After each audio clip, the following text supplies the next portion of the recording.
Hello hi नमस्कार. तुमच्या सगळ्यांचं स्वागत आहे माझ्या नवीन रेसिपीमध्ये. तर बाहेरून उन्हातून आले होते, त्याच्यामुळे काहीतरी असं थंड प्यायचं मन होतं. तर म्हटलं चला झटपट असं ताक करूया.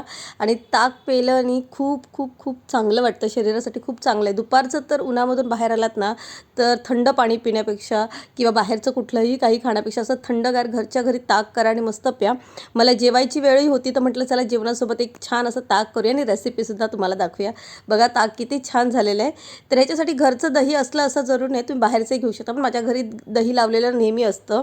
तर हे थोडंसं उरलेलं दही होतं, सकाळी सगळ्यांच्या डब्यांमध्ये दही गेलं. त्याच्यानंतर जे उरलेलं दही होतं ते पाव किलोसारखं होतं. ते एका मिक्सरच्या भांड्यात घेतलं आणि जे दह्याचं पातेलं होतं त्याच्यात थोडं 1 ग्लास पाणी घातलं आणि तेच सगळं ढवळून व्यवस्थित त्यातलं एक्स्ट्रा दही काढलं आणि मिक्सरमध्ये टाकून एकदम व्यवस्थित फिरवून घेतलं. तुम्हाला मिक्सरमध्ये नसेल लावायचं तर तुम्ही रवीने हिसळून घेऊ शकता.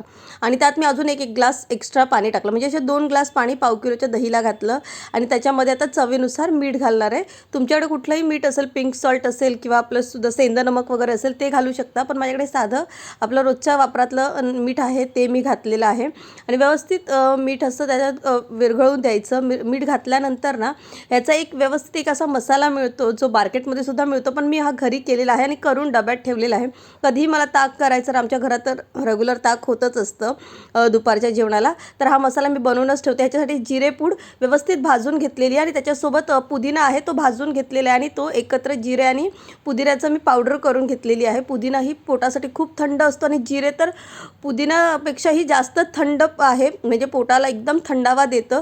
त्याच्यामुळे जिरेपूड तर नक्कीच घाला, पुदिना नाही घातला तरी चालेल. मग याच्यात फ्रेश थोडासा पुदिना मी टाकला, व्यवस्थित ढवळून घेतला आणि थोडा वेळ फ्रीजमध्ये थंड व्हायला ठेवलं. तोपर्यंत मी कुकर लावला. सिम्पल सोबर असा आपला जेवणाचा कुकर लावला होता मी. मस्त असं ग्लासभर माझं ताक रेडी होतं आणि जेवणामध्ये मी केलं तर सिम्पल सोबर दाल खिचडी, त्याच्यासोबत कैरीची फोड होती, पापड होता आणि ताक होतं. मस्त असं दुपारचं जेवण झालेलं आहे. तर व्हिडिओ आवडला असेल तर एक लाईक नक्कीच करा. थँक्यू.